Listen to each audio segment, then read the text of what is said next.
All right, hey everybody, it's John Paduchak, and I'm here tonight with, of course, Ted and our guest Vince Santucci, and we're talking about spiritual life coaching. Can spirituality and business work? Hello, Vince. Hello, John, and hello, Ted. How are we all doing today? We're excellent, and I'm really excited about this, Vince, because I don't think, and I was saying this to Ted the other day, I don't know that I've ever really met anybody who talks about spiritual life coaching. So I'm anxious to hear a little bit more about what it's about, and why might I want to, have somebody who's a spiritual life coach versus, you know, any other kind of life Um, coach? Okay, I was just going to say, I'm not really clear on what a life coach does because there's so many different variations of it. So I'd like to find out what you actually do. yeah, and look, they're great questions because life coaching in general, like it's taken all over the world. It's really been taken on, but in Australia we're a little bit further behind, and those questions get asked all the time. What exactly does a life coach do? And normally when someone says I'm a life coach, the normal reaction on the other side is the roll of the eyeballs, going, "Uh-oh, here we go." So yeah, thank you very much, Ted. I didn't want to use the hands, but yeah, automatically you get that picture of somebody on the cliff, with the white cloak and the big shepherd's hook saying "Kumbaya" or whatever they do. But a life coach is generally challenges the person's thoughts, or we get to an age where we question what do we actually do. How come? What's that missing in my life? How come the Joneses next door have it all and I don't, and things like that. And even with me, I actually struggled with that title. I didn't like using that title because of the reaction afterwards. And I realized then that I wasn't actually being what I was preaching to others, because I didn't want to call myself a life coach. So I called myself a behaviorist. I called myself a strategist, a business mentor, or whatever titles suited to avoid the actual term life coach. Now, we'll throw in the spiritual life coaching, and this is where I remember having a discussion with somebody, and they said, you can't have spirituality with business. And I'm going, why not? So it's because they can't combine the two.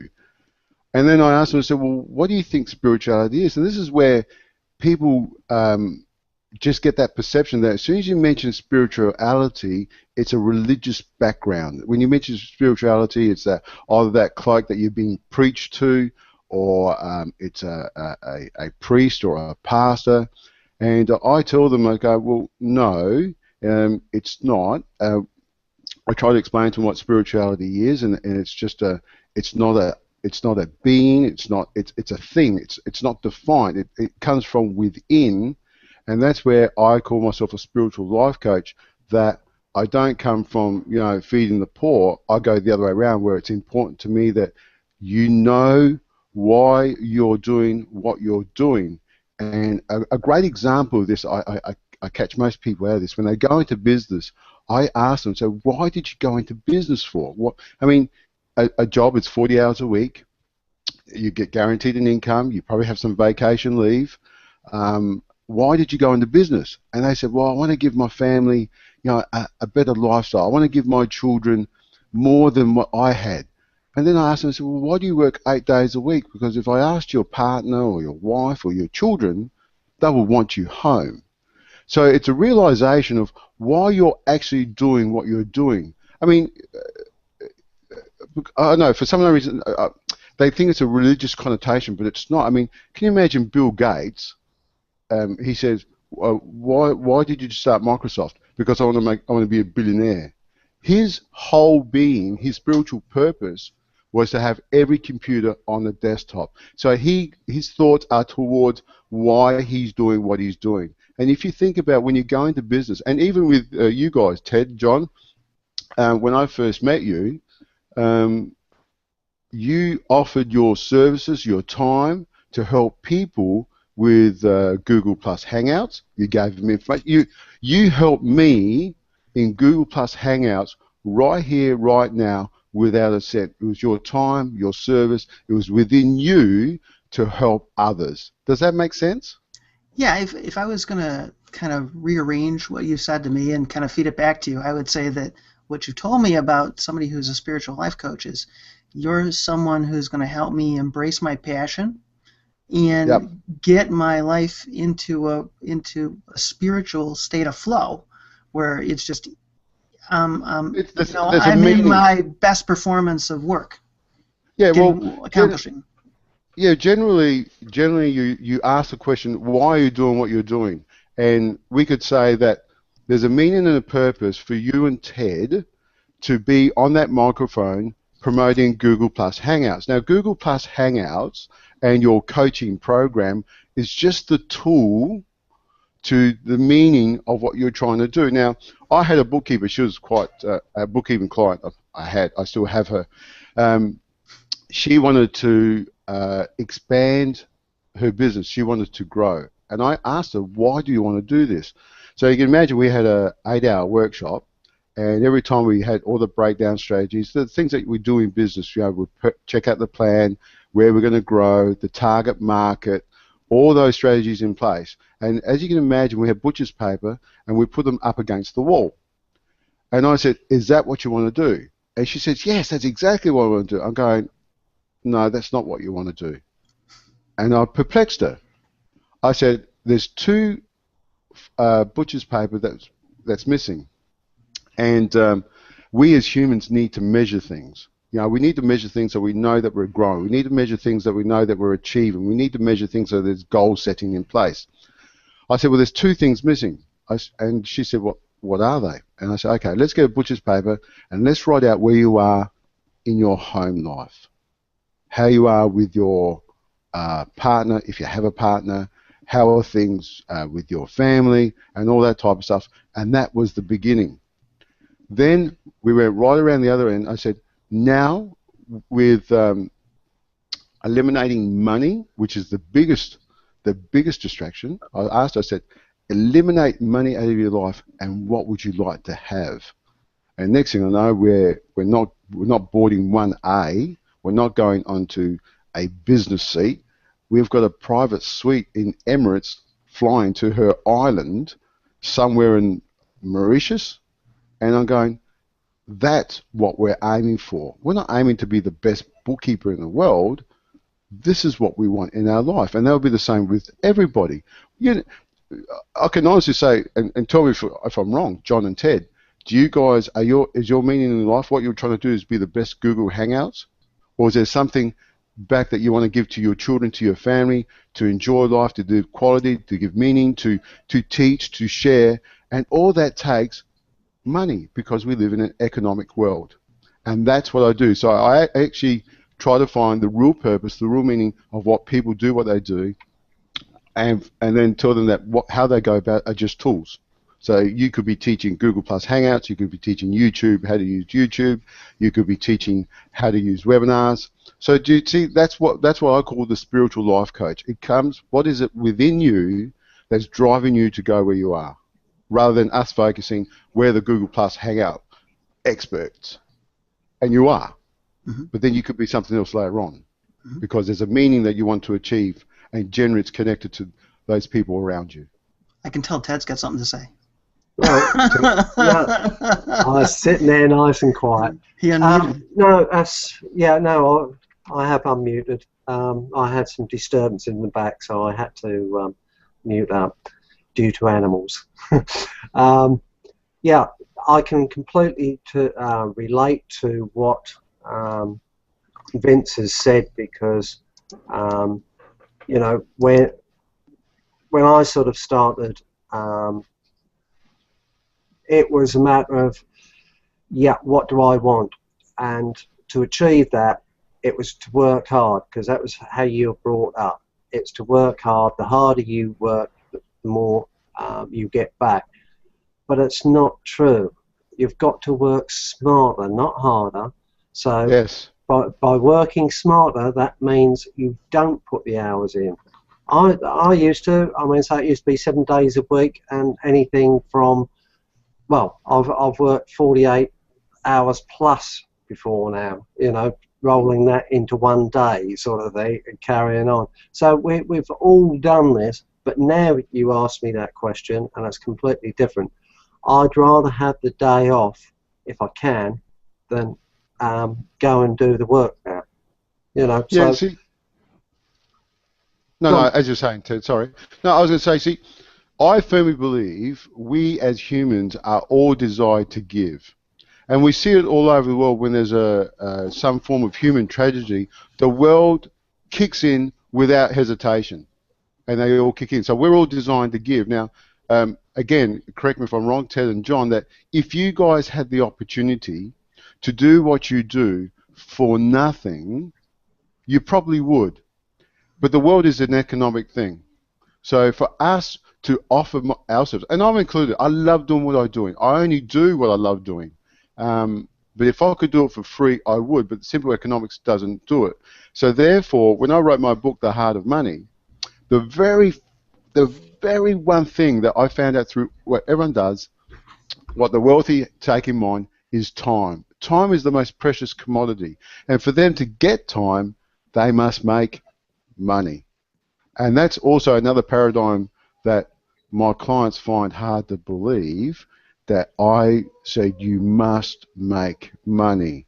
I don't want you to be a millionaire. I want you to be a billionaire. So therefore, billionaires can teach other millionaires how to make more money, because that's the simple economics of the world. If you guys were billionaires, you'd be on here 24/7 teaching me more so I can get there. The best gift that I can ever receive from all my clients is when they achieve more than what I've done.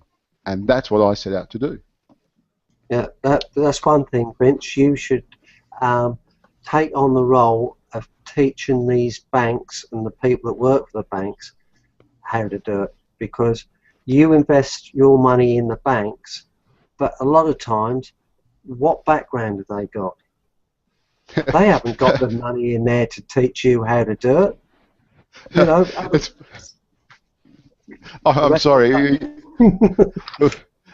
You made me laugh because I actually had a conversation with a bank manager, and between you and I, let's keep this secret, but he was annoying the crap out of me. He was really annoying the crap out of me. And I said to him, I said, what's a bank? And he goes, what do you mean? What's a bank manager? You know, what do you mean? I said, the difference between you and me is that you've been given authority to use other people's money, so it's what you believe is the best for that money that's stopping me from achieving your money. So I'll make it simple. See you later. Because that's the difference. A bank is just a place that holds the money. It's the person behind the table, whether he'll give it to you or not. And I don't give people that authority. It's got to be on an evil level. You mentioned about working hard and all that. There's a little bit about I don't go all woohoo here, but in quantum physics, it's the matching of energy. Now, you know how we've spoken about money being energy. Have you ever heard that term about money being energy? In and out. Have you guys heard that term? I have, not often, but I have heard it. You've heard the term? Okay. The people in a poorer state of mind work at a lower frequency, so it doesn't attract money. The people that work at a higher frequency, which happen to be guys who like to give, who value themselves, work at a higher frequency. So if you value your time, you're working at a higher frequency, and just, I don't know, the attraction comes, money comes.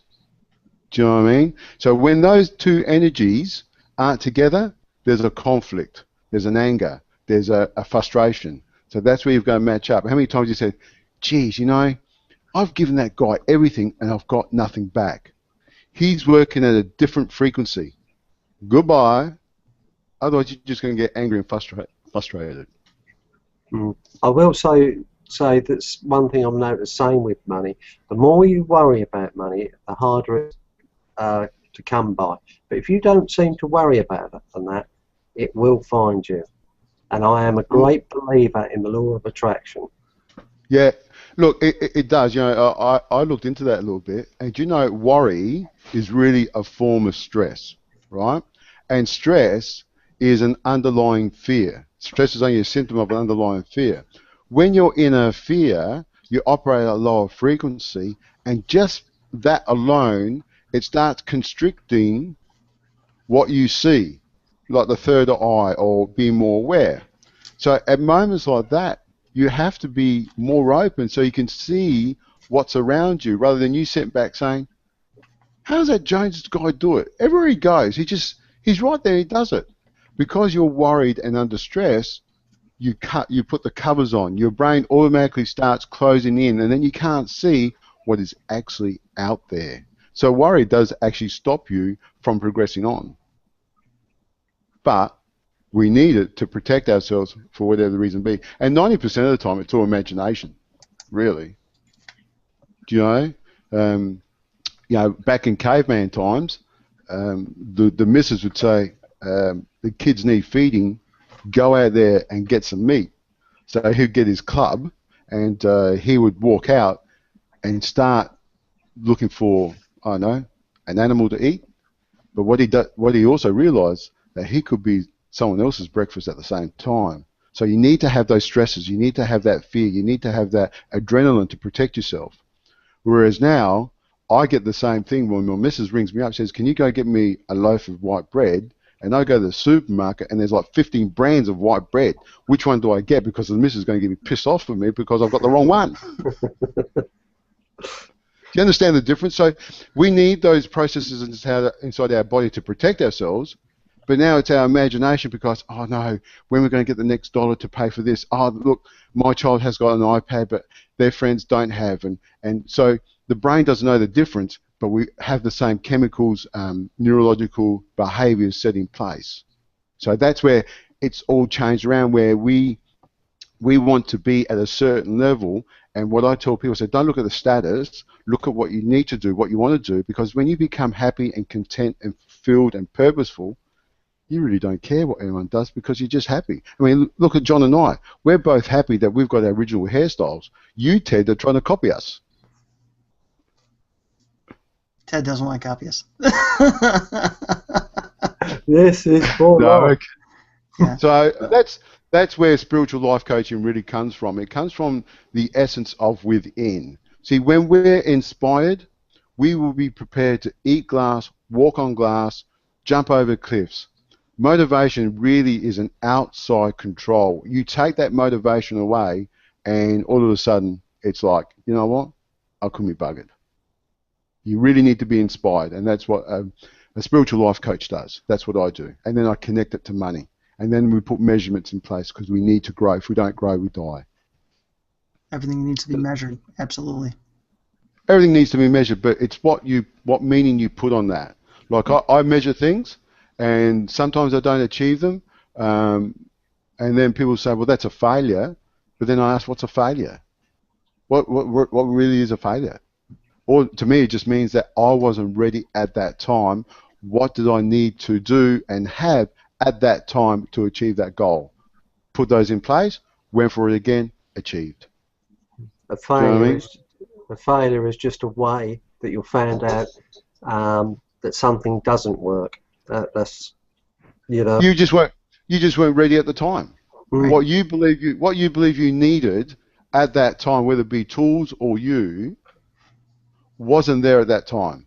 But if you learnt what you needed at that time, what everyone calls failure, the next time you achieve it, guess what? You've learned from it, you've moved on. Mm. And that's, so really, is there a word such as failure? You know? Mm. So that's where someone like myself comes along, rather than saying, okay, Ted, you're doing a Google Plus Hangout. Who's your target market? Is it female? What is the percentages? Then you have to put a business thing in place. Then you have to go to the bank manager, make sure that you can prove him a business strategy plan in place, and blah, blah, blah, blah, blah, blah, blah, blah. And all those are all necessary because that's just the conscious world that we live in, and it's economically based. But my question is, why? Why do you want to go through all that? And once you know why, it doesn't matter what's in front of you because you're going to do it. Okay, so people have got problems or they don't understand what they should be doing. So if they came to you, what could you do for them? when they come to me, we normally sit down. Normally it's a coffee chat, so I get an idea of where they're really coming, what they're really wanting, and in that conversation, it's generally not. It's generally what not is said that's more important than what is said, because people come to me and they consciously tell me, this is what I want, these are my problems, and through that conversation, 9 times out of 10 it's not. So therefore we get to the essence of what the real issue is, what I call the real truth. Once we find that foundation, and as we agree in everything in life, once that foundation becomes solid and accepted, then strategies are put in place both personally and professionally to achieve those goals in mind, to realize that there are stepping stones in place. You can't, how many times have you heard that somebody's won lottery money and they've got millions of dollars only to be broke in a few years' time? Mm-hmm. Because there's comfort zones, levels of awareness, acceptance, learning to go through, and each one is a challenge because it's scary. You have to go out there and say, and tell your wife, you're saying, you know what, I'm going to do this, and the wife, your family and friends have perceived you the way you should be. So say for instance, here's a great example. I've been in retail for all my life, right, prior to being a coach. So I've been in businesses for quite a while. And my old drinking partner, and I don't drink anymore, I said to him, so I'm going to be a life coach. To this very day, which is 8 years, he still sees me as a retail businessman. He cannot accept me as a life coach. He can't accept me to sit down, and we're talking about a relationship over 20 years, that I can actually sit down and say, mate, I can help you to achieve what you want to achieve, because that's what I do. Yeah, mate, yeah, no, I just have another beer, because that's how he sees me at. So these are the things that you have to go through, and it's a learning curve. It's not a failure. Every time we go cross a boundary, people call them comfort zones, level of awareness, stepping stones, and that's where you need a mentor, spiritual life coach, somebody to challenge you, not put their arms around you, to support you, and make sure that you're achieving what you need to achieve, because it's hard yards, because you really are challenging what you have wired in your brain. So if somebody wants to contact you, where would they contact you? Santucci.com. You've got vince.santucci1 on Skype. Email is vincesantucci@live.com. And I'm always happy to have a chat, always happy to have a coffee, on Skype, on email.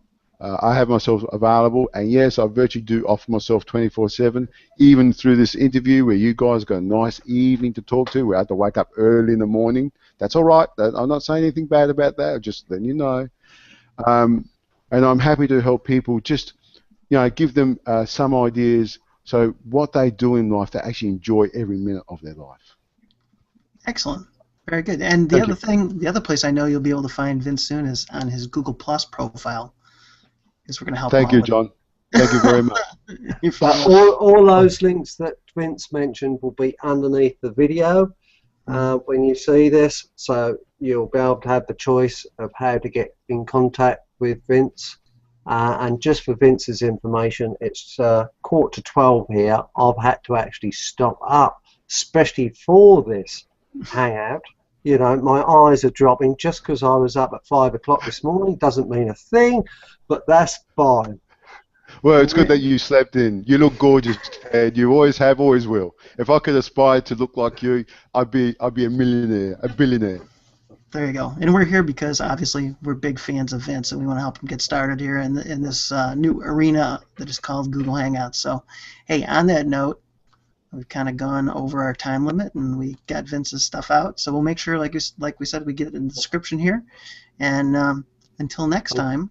I was just going to say, if people like this and they want to learn more, I take it we're going to post this in our community as well.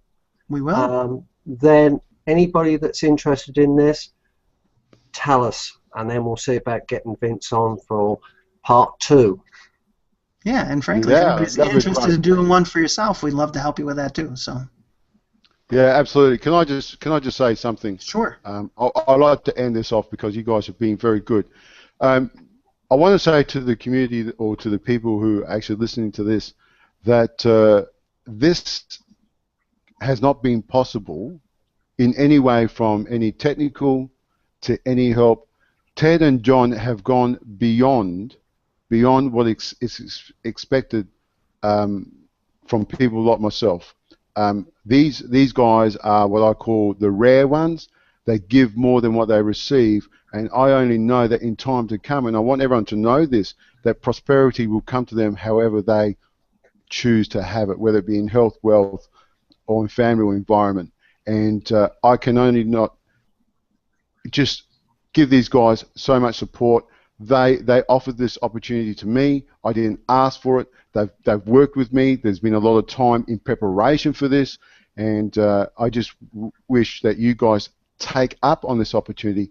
Get in touch with John. Get in touch with Ted. They are just great, fabulous guys, and I wish you guys all the best in your endeavours, whatever they may be.